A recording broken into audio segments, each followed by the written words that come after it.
They laughed at the human, till he crushed the beast with his bare hands. Asterisk. No way.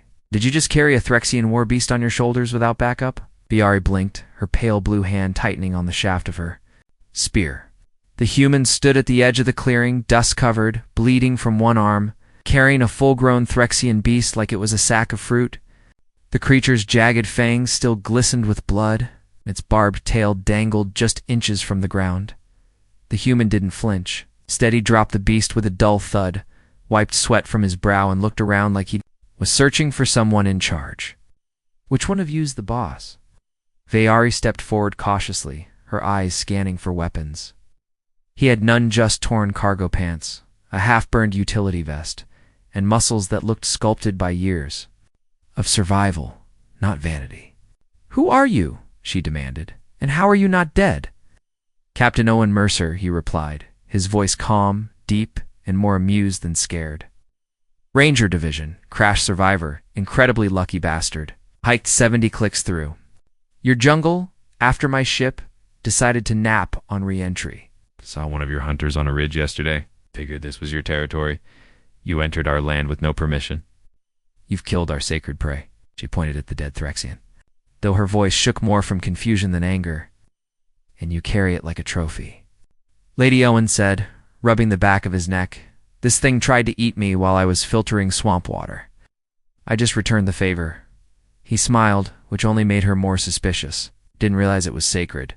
It didn't seem very holy while it was chewing on my boot. Viari didn't lower her spear. Her tribe's law was clear. Outsiders were not to be trusted. But the jungle was merciless. Her people barely made it out alive when hunting alone, and this man had walked it with no guide, no gear, and a predator on his back. That wasn't luck. That was something else. Her hunting sister Kala whispered from the trees, "Do we take him back?" Viari hesitated. The elders wouldn't like it. But curiosity burned stronger than caution. She'd never seen a human up close. They were rumored to be loud, clumsy, short-lived, and obsessed with fire and sex. This one, though, he wasn't loud, wasn't panicked. He was bleeding, sure but standing tall, shoulders squared like nothing could shake him. "You'll come with us," she finally said. "No weapons, no lies. If you step out of line, you'll feed the swamp beasts." Sounds romantic. Owen muttered, following behind as the huntresses moved out. "Is this your version of a welcome party?" They didn't laugh, not yet. But Viari glanced back once, just for a second, and saw him limping but grinning, eyes scanning the jungle. Like a man on a leisurely stroll rather than a survivor in unknown territory, they returned to the edge of the Nerexi, camped just before sunset. The other hunters emerged from their vine-wrapped shelters, eyes wide. Whispers followed Owen like wind in the trees. "A male? Human? He's not even armed? Is that a Threxian he killed?" With his hands, Viari ignored them all. She brought him to the elders' circle, the sacred stones where decisions were made. Owen dropped to one knee before the gathered women, not out of submission but from sheer exhaustion.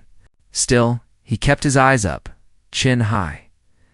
One elder stepped forward, her skin wrinkled, but her posture proud. "Why are you here, human?" "Looking for a little help," he said, exhaling slowly. "And maybe someone who knows how to make tea. That doesn't try to poison me." Viari's lips twitched just a little. The elder didn't smile, but she didn't shout either. Instead, she said, "He sleeps outside. One night, if he survives the jungle alone again, we will speak." Owen's grin didn't fade. Sleeping outside's easy. Just gotta hope the bugs don't unionize. Viari escorted him to the camp's edge, where a pile of furs and a flint knife awaited. "This is mercy," she told him. "Here, leave in pieces, or not at all." "I've had worse first dates," he replied, lying down with a sigh. She paused. "You should be afraid." "I'm always afraid," he said, turning to face her. "I just don't let it stop me." Viari stood there longer than she meant to, staring at this strange human who had killed a beast, walked through the jungle, and now joked like he had nothing to lose. She turned away finally, but not before whispering softly, so softly he almost didn't hear it. "Sleep lightly, Owen Mercer. The jungle watches." I always do, he said to the empty air, eyes already scanning the darkness. Vyari didn't sleep that night. She told herself it was because she needed to keep watch. After all, the jungle didn't rest just because the moon was pretty. Threxian scavengers hunted at night, and worse things crept between the trees. But truth be told, her mind was tangled with thoughts of the human, the odd, bold, half-broken man lying just beyond the camp's outer stones.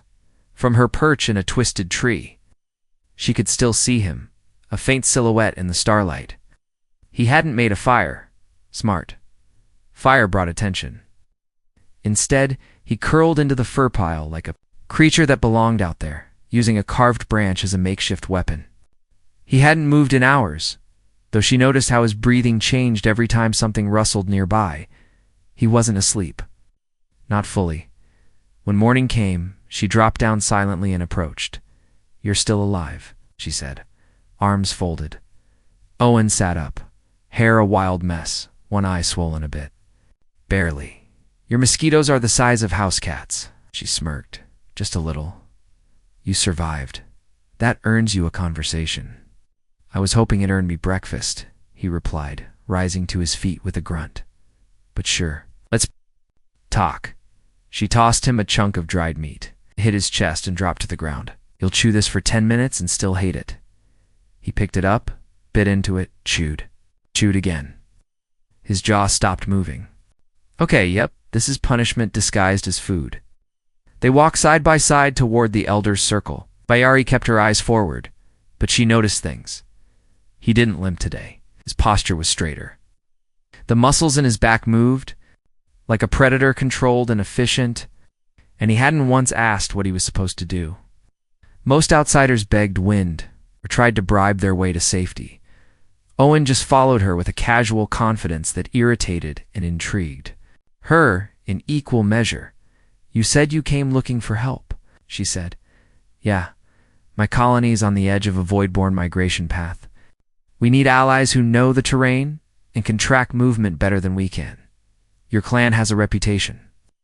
"Our reputation is earned," she said, slightly defensive.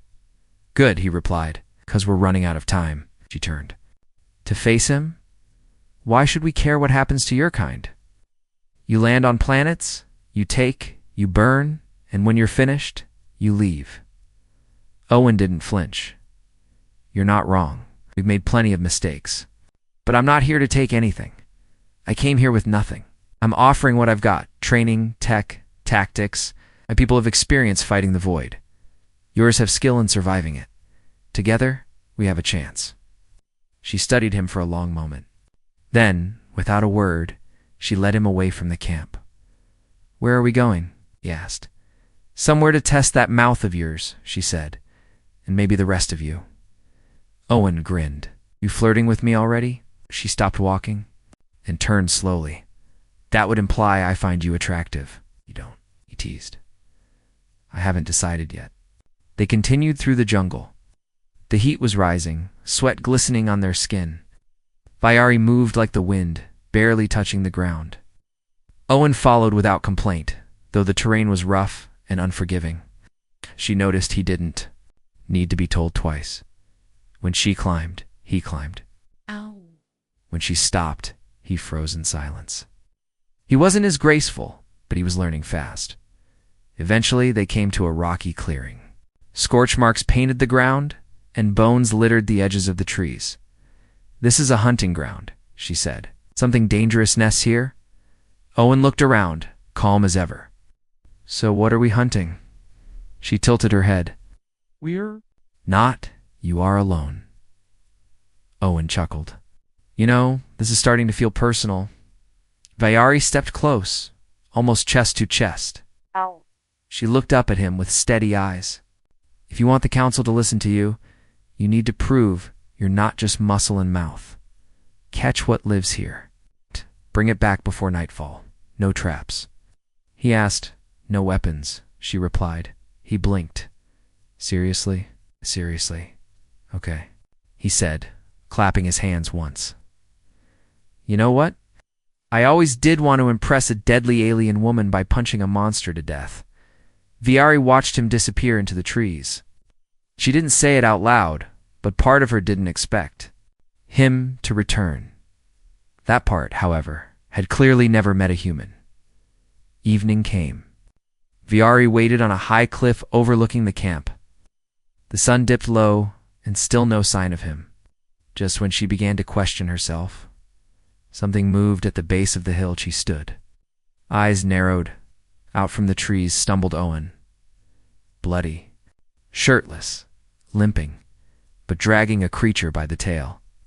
Its armored hide shimmered in the fading light, thick with bone plating and 4 sets of claws. The beast was unconscious but breathing, bound by vines in Owen's own shredded jacket. "Found your monster," he called up, voice hoarse. Took a little convincing. She leapt down and landed beside him. He grinned through bruised lips. "Well," he asked, "still haven't decided if I'm attractive?" Viari looked him over, muddy, bruised, wild-eyed, and strong as hell. "I'm starting to lean toward yes," she said softly, and for the first time since the crash, Owen laughed. Not from relief, not from pain, but because he knew he was finally getting through to her, and maybe, just maybe, something a lot deeper was starting to grow. The creature Owen dragged back was called a scarshound, and Viari could hardly believe it was still alive. She'd only ever seen one caught by a full hunting squad, and even then, it took 2 days of tracking and 3 warriors with nerve darts to bring it down. Yet here was this sweat-soaked, half-naked human standing in front of her, covered in claw marks and drying blood, grinning like he just won a pub brawl. "It was either him or me," Owen said, collapsing onto the ground beside the bound beast. He didn't seem interested in the idea of sharing the swamp. Viari crouched beside the creature, poking its side with her spear, still breathing. Barely. She looked up at Owen, eyes scanning the gashes on his ribs, the bruises forming on his chest, the shredded remains of his shirt. "You're either incredibly brave," she said, "or unbelievably stupid." Owen flashed a tired smile. Little of column A, little of column B. By the time the elders arrived, the scarshound was stirring weakly in its makeshift bindings. The elder council stood in a half-circle, their faces unreadable. Viari stood beside Owen without realizing it. Her arm brushed his. She didn't move. The eldest Saria studied the beast, then turned to Owen. "You brought this back alive. Without help?" "I asked it nicely," Owen replied, a pause. Then, from somewhere deep in the elder circle, a snort. It might have been a laugh. Barely. Saria's expression remained stone. "The jungle respects strength and cunning. You've shown both." She looked at Viari. "You brought him to the proving grounds. Does he pass?" Viari didn't hesitate. "Yes, he does." With that, Owen was invited reluctantly into the outer ring of the Norexi settlement. It was still clear he wasn't entirely welcome, but suspicion had shifted to curiosity. And curiosity was a step closer to acceptance. Viari guided him to a small dome shelter woven from living roots. The inside smelled of herbs and soft moss. Light from glowing fungi pulsed gently in the corners. "You're bleeding," she said, gesturing to his shoulder. "Sit." He obeyed, wincing as he lowered himself. She retrieved a jar of salve and knelt beside him. Her fingers were deft and cool against his skin, pressing the greenish balm into the cuts with firm, practiced movements. Owen Sucked in a breath that stings like betrayal. "It means it's working," she said. They sat in silence for a moment. The kind that's comfortable, almost charged. Her hands slowed on his skin. Her eyes lingered a bit too long. "Your biology is strange," she said quietly. "You're dense. I've been called worse. No, I mean your muscles, your bones. You're heavier than you look. Your body is. It's built for surviving. Yeah, we're good at getting back up after a fall. Even if the fall involves an angry 4-legged demon with a tail like a chainsaw." She laughed, an actual laugh this time. Soft, surprised. "You keep saying ridiculous things, and yet..." She leaned back, her expression unreadable again. "And yet I'm still not sure what you're doing to my clan. Or to me." Owen tilted his head. Should I apologize? I haven't decided. The next few days moved fast. Word of Owen's feat spread. Warriors came to test him, tease him, inspect him like a new species of predator. He bore it all with patience, humor, and when needed, sharp, dry wit that made even the stone-faced huntresses crack a grin. He helped repair shelters, taught a few of the younger hunters how to build snares using Earth's tactics, and started adapting to their rhythm. Slowly, the camp began to bend around his presence, not reject it, and Viari. She started visiting him more often.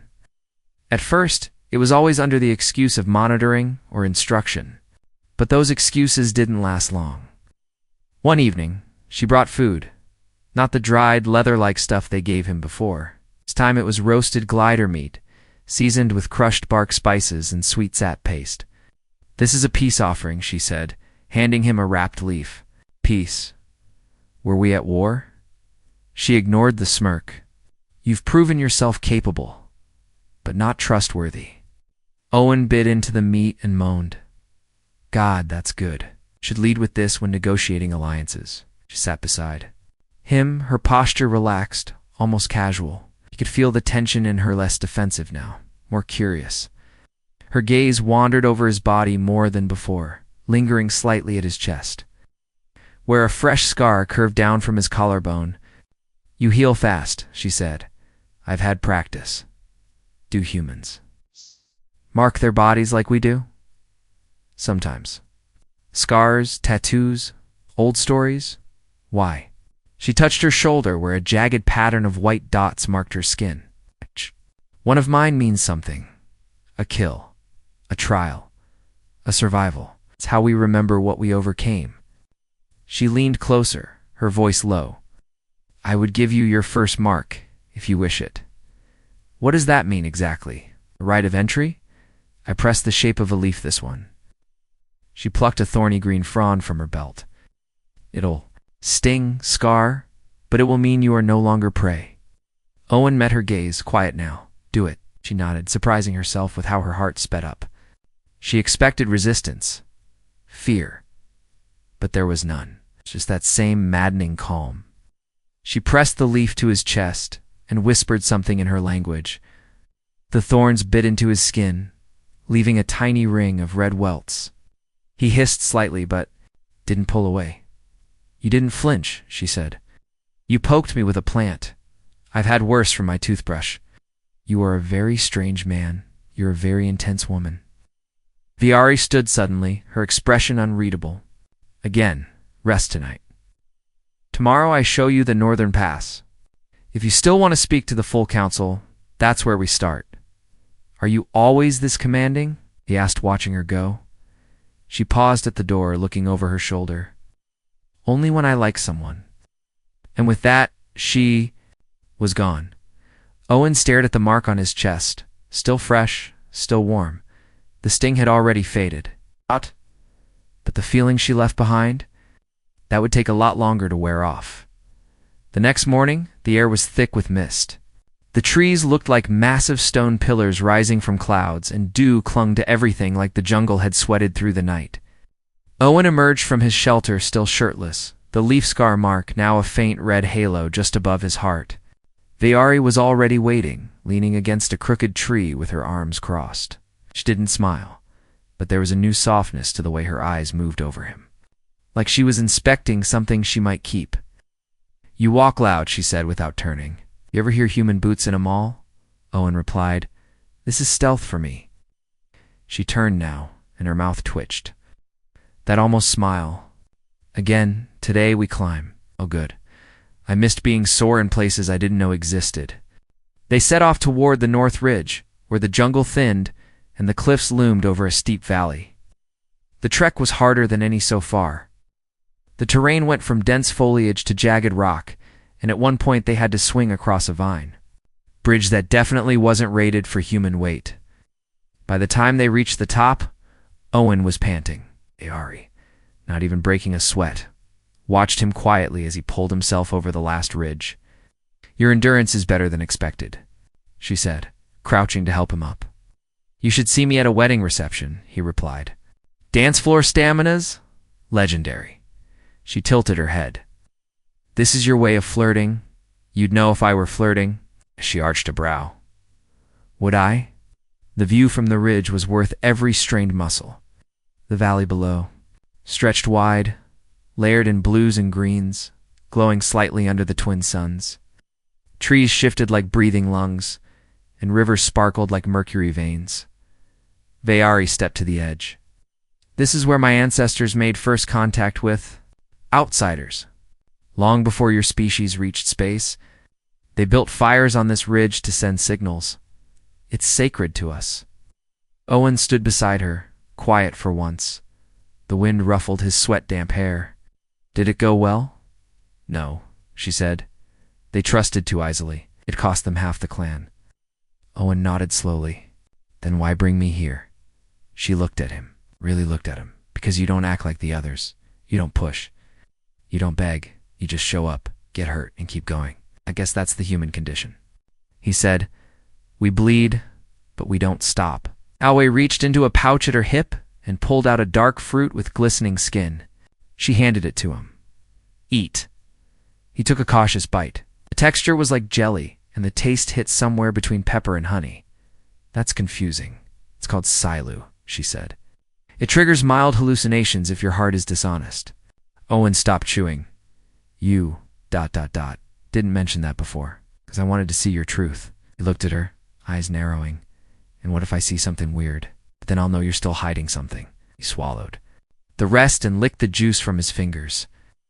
I've had worse dates, but the moment passed strangely. His body didn't tremble, but he felt warmer. The trees shimmered ever so slightly. The air smelled like old firewood and starlight.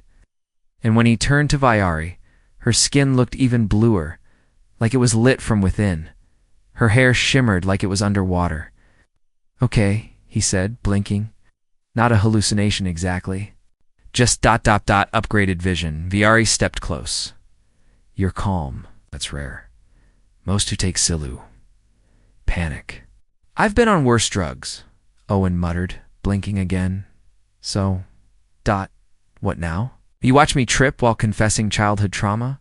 No, she said softly. Now you tell me what you really want. He stared at her, her eyes glinting like polished stone. I came for help, he said.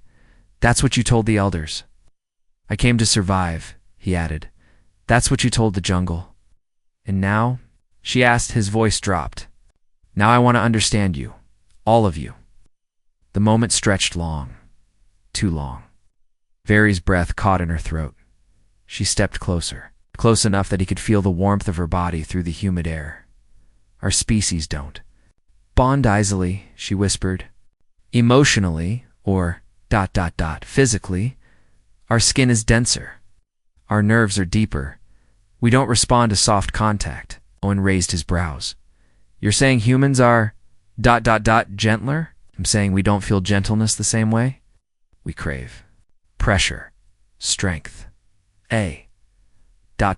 presence. Is that what you're testing me for? He asked. Presence? She didn't answer. Instead, she reached up and placed her palm flat against his chest, right over the healing mark. She pushed not hard, but firmly enough that he felt the strength in her touch. His heart thudded beneath her hand, loud and obvious. You burn hotter than us, she said. That's not just a saying, your body heat. It's strange, addictive, good, strange, dangerous strange. I'm okay with dangerous, Owen said, his hand coming up to rest on her waist. She didn't stop him, didn't flinch. In fact, her eyes dropped to his mouth. Your scent changed, she said softly. Your body reacts before your words do. You're very observant, he said, his voice rough now. You're very warm, she replied. Their lips met slow at first, cautious testing. Then more. Her mouth was cool and firm, his warm and soft. It was like fire meeting frost steam. Rising between two bodies that shouldn't fit but somehow did, when they finally pulled apart, the wind had picked up. The jungle below was still, listening. Vayari licked her lips. I understand. Understand what? He asked, still breathless. Why the old stories say never to fall for a human? Owen leaned closer, resting his forehead against hers. Too late now. They sat together on the cliff until night fell. Neither said much more. But everything had changed. And neither of them, Malian huntress or stubborn human, would ever look at the other the same again. Asterisk when Viari returned. To the camp with Owen the next morning, the stares were different. Not the usual curious glances or quiet murmurs about the loud-footed outsider. No, this was something else. The warrior's eyes followed him like birds tracking a shifting wind, half impressed, half unsettled. Owen noticed it, of course. He always did. "Did I miss a tribal memo about dress code?" he asked under his breath, leaning toward Viari. "Because I'm getting the kind of looks you only get when you wear boots in a temple." "You didn't wear boots in a temple, did you? Once long?" Story ended with a priestess and a broken nose. Viari bit back a smile, but it faded as they passed a tall, broad-shouldered figure standing dead center of the trail. Her arms were crossed. Her expression was carved from solid stone. "Ah," Viari muttered. "Of course. She's back." "Who?" Owen asked. The figure stepped forward. "I am Kirina," she announced, her voice sharp as a blade. "Second, Spear of the Clan, blood sister to Viari. And you," her eyes locked on Owen, "are the problem." Owen stopped, raising an eyebrow. "I usually wait a few more dates before someone says that." "You've made her soft," Kirina hissed. "You brought sickness to her mind. Look at her. Touching you, defending you, laughing." "I'd argue I've just improved her taste in company," Owen said calmly. Viari stepped between them. "Kirina, this is not your place." "She's right," Owen added. "Want to fight me? Take a number? It's a long list, and most of them owe me drinks." The second spear stared him down. Her body was lean and honed, armor decorated with predator fangs. But her eyes weren't cold. They were scared. Angry. Yes, but behind the anger was fear. Something else. "She believes I've compromised you," Owen said later, as he helped prepare bundles of gear with Viari near the southern hunting post.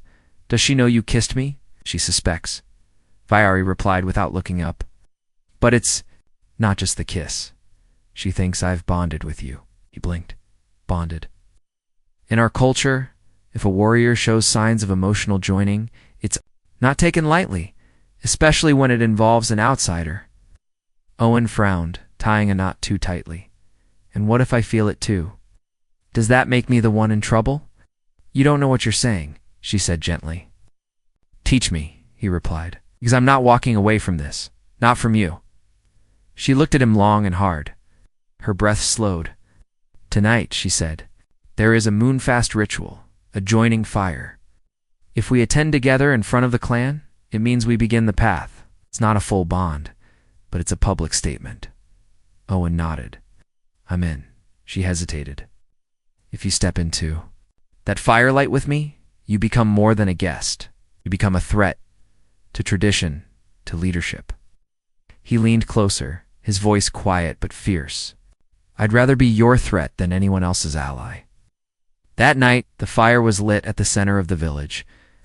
Dozens of Narexi huntresses gathered in a wide circle, seated on woven mats, weapons laid respectfully beside them. The flames rose tall and blue, licking the sky like something alive. The joining fire was an old tradition. It was where new bonds were acknowledged, flirtations tested, intentions declared. Most who stepped into its light did so for fun. Others, for deeper reasons. When Owen and Viari emerged from the shadows, side-by-side conversation died instantly. He wore ceremonial leather she had stitched herself. They clung to him in all the right places, and he was embarrassingly aware of how many sets of glowing eyes followed his every step. Viari's outfit was simpler. Dark leather wraps with intricate white markings, freshly painted. Her hair was braided tight, threaded with tiny bones and silver wire. They walked straight into the circle. Together, Kirina stood like a statue behind the flames, arms crossed. "Wow. She looks like she's about to throw me into the fire," Owen muttered. "She can try," Viari replied. A younger huntress stepped forward with a clay dish. Inside, a thick black paste shimmered faintly. "Mark each other," she said. As is custom, Owen dipped his fingers into the paste, surprised by the warmth. He reached out and drew a short line across Very's collarbone, and a spiral on her shoulder, one she'd shown him the meaning of, endurance through pain. She did the same, pressing the symbol of union across his chest, over the faded scar from the scar-shound. Her touch lingered a second too long. Whispers rippled through the crowd. Then silence again. Saria, the matriarch, stepped forward. "You choose the path of fire?" Veari nodded. "We do." The matriarch looked at Owen. "You understand what this means?" He nodded. "It means I'm no longer just a guest. I'm hers." A long pause. Then the matriarch raised her hand, and the crowd let out a cry, a sound between a cheer and a chant. The ritual continued, and for the rest of the night, Owen and Veari sat together before the fire, eating, talking, listening, occasionally touching, casually, intimately, like they'd done it for years. Some watched with quiet approval. Others, like Kirina, watched with clenched jaws, but none interrupted. Later, as the fire burned low and most of the clan drifted off to their homes or hunting posts, Owen and Veari walked alone beneath the glowing vines at the jungle's edge. She stopped. "You've changed things," she said softly. "For me. For my people.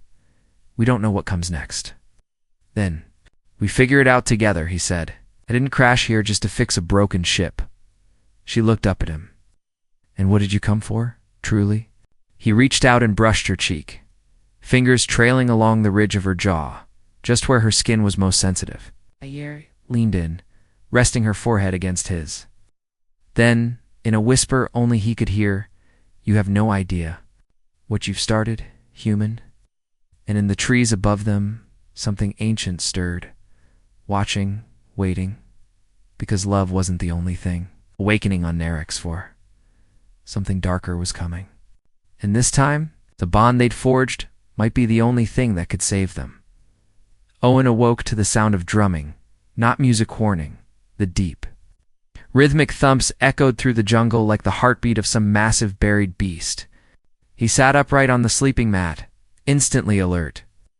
The night had been warm, tangled with soft touches and whispered words beneath Veari's hunting furs. But now the air was tense. It was cold with something that had nothing to do with temperature. Veari was already standing at the entrance of the shelter, her body stiff, her eyes fixed on the canopy. "They've come back," she said. "Who?" Stood beside her, still shirtless, but alert. "You're not talking about your sister again, are you?" She didn't smile. "Void-born scout trace," she muttered. The perimeter alarms picked up subsonic pulses. Something is moving beneath the roots. Owen's jaw clenched. They're tunneling. Veari looked at him. "You've seen this?" "Once. On Valus Prime? By the time we heard them, half the colony had already disappeared underground." She grabbed her gear armor spear, curved bone blade, and a sling for her ranged hooks. "We need to move. The council must decide now whether to stay hidden or strike first." "Then we give them intel," Owen said, already strapping on his boots. "We go hunting." An hour later, they were crouched beneath a moss-covered ridge. Just beyond the clan's southern border, the ground was soft, too soft. Owen pressed his palm to the dirt and felt its vibration, subtle, steady, not natural. Veari whispered beside him. "Your body hit, dude." "Draws the smaller ones, they think. Your injured prey." "Well," he replied, drawing a combat blade from his thigh sheath, "I guess I'd better disappoint them." A long jointed arm broke through the soil 10 feet ahead thin, barbed and twitching. Then another, a void-born scout, pulled itself from the earth like a puppet yanked by invisible strings. Its eyeless face turned toward them. It hissed and leapt. Veari moved like wind. Her spear pierced its midsection mid-flight, pinning it to a fallen root. Owen followed up with a kick that snapped its neck sideways with a wet crack. The thing collapsed, twitching. "That's not a scout," he said, panting. "That's a probe host. They're sacrificing them to map our layout." She yanked her weapon free. "Then they'll know we're watching." "Come harder next time," Owen added grimly. They made their way back to the settlement under low-hanging vines. The jungle was quieter than normal, too quiet. Birds no longer sang. Even the insect clicks had faded. The jungle knew what was coming. By midday, the council met in full. The ceremonial clearing was stripped of its usual comfort snow cushions. No incense.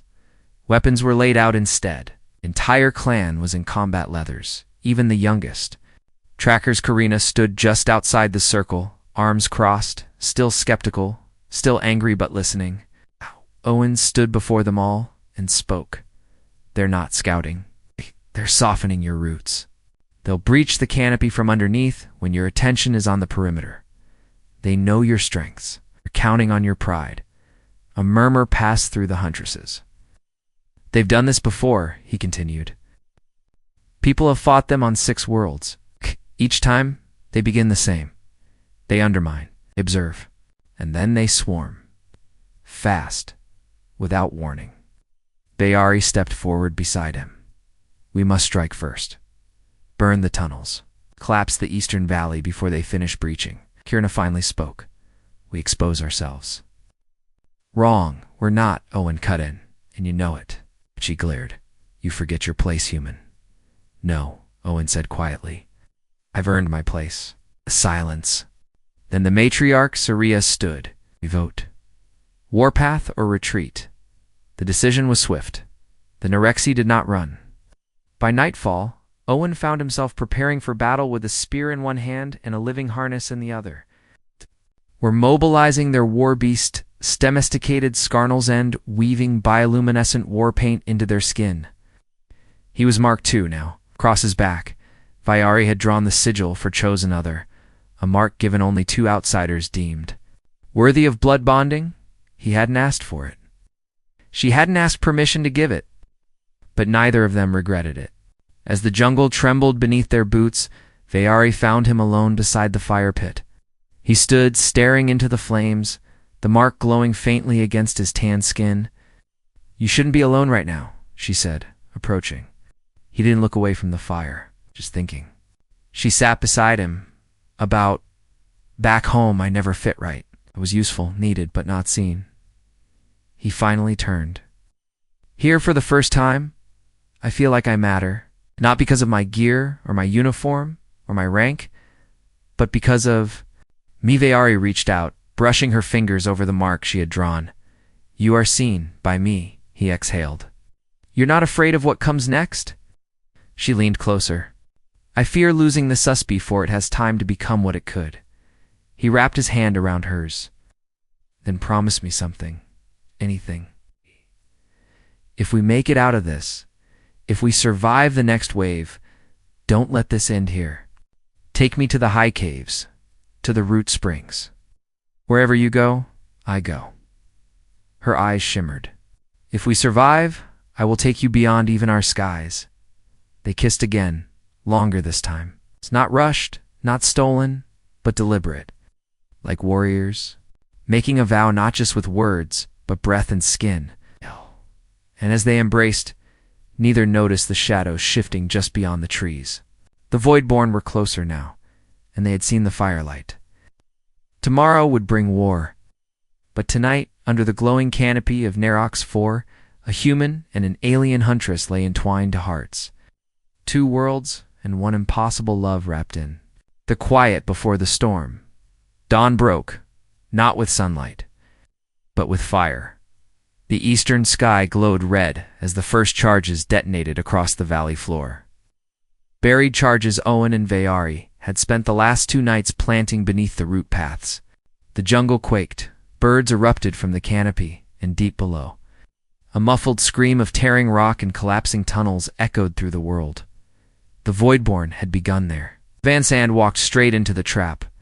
Owen crouched beside a ridge of twisted roots, his hand resting on the hilt of a bone-forged blade.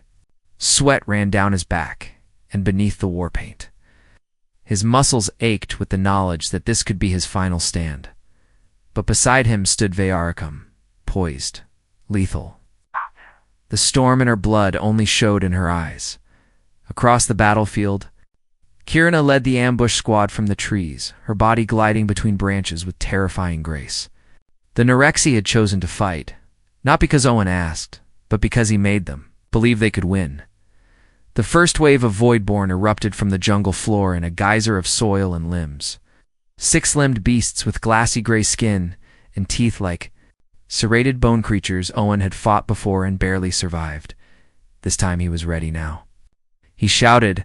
The ridge exploded. Shrapnel, fire, thorn mines triggered in a wave, sending Voidborn reeling. Screams filled the air deep.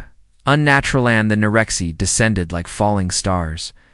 Arrows lit with firelight rained from the canopy. Blades flashed. Owen fought beside Viari, their movements seamless. She struck high, he struck low. She spun, he blocked. A rhythm had formed between them, not just teamwork, but instinct. She knew where he would be before he moved. He knew when she was about to strike just by the twitch of her fingers. This was more than strategy, it was bond. But the Voidborn weren't stupid. Second wave emerged, larger and faster, climbing over the dead and dying. A juggernaut-class beast twice, the size of a hover, transport smashed through the outer wall of trees like paper. Its eyes glowed, its hide armored with black carapace. It's targeting the center. Viari shouted. The elders. Without thinking, Owen sprinted. Cover. Me, he roared. He ducked under a swinging claw and rolled across slick roots. The beast turned, head tilting as if curious. Owen rose, panting, blood on his cheek. You ugly son of a... The monster charged. Owen ran toward it. At the last second, he dropped low and slid beneath its legs, slicing upward with a thermal. Blade Viari had given him just hours before. The blade bit deep into tendons, into vital nerve clusters. The beast screamed and stumbled, legs buckling. From above, Viari dove like an arrow, her twin daggers piercing its spine with deadly accuracy.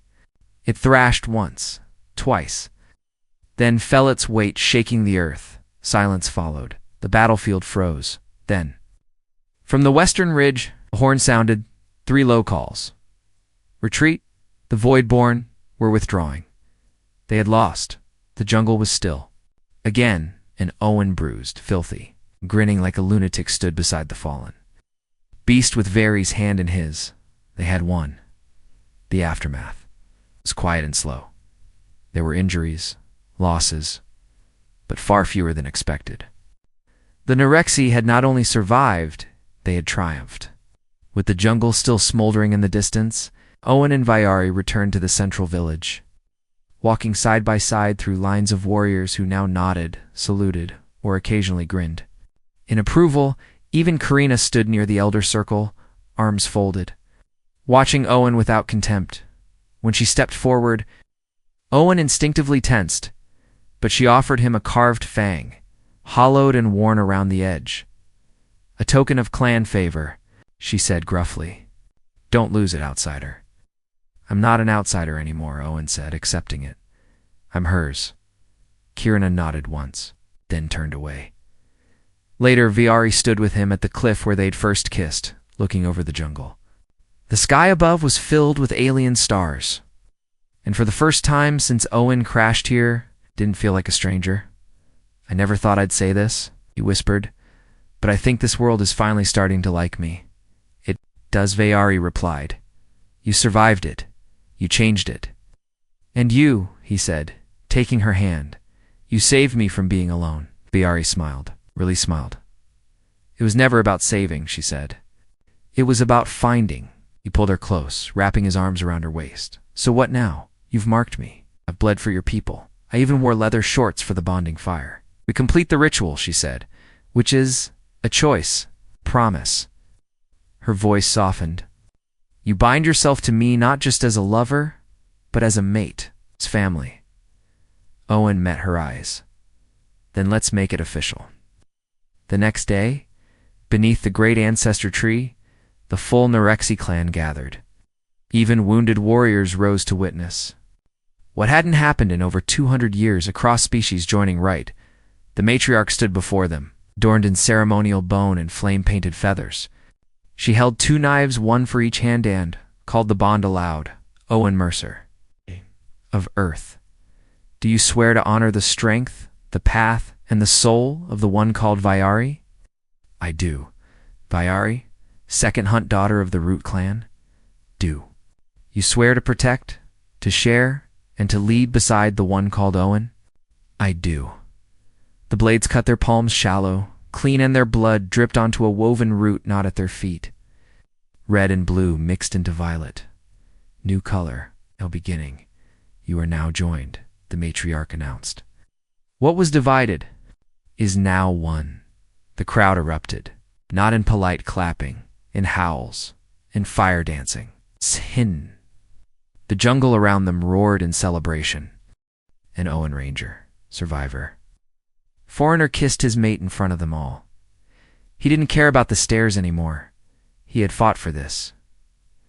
For her years past, Owen became a scoutmaster, training new hybrid defense squads made of both humans and Norexi.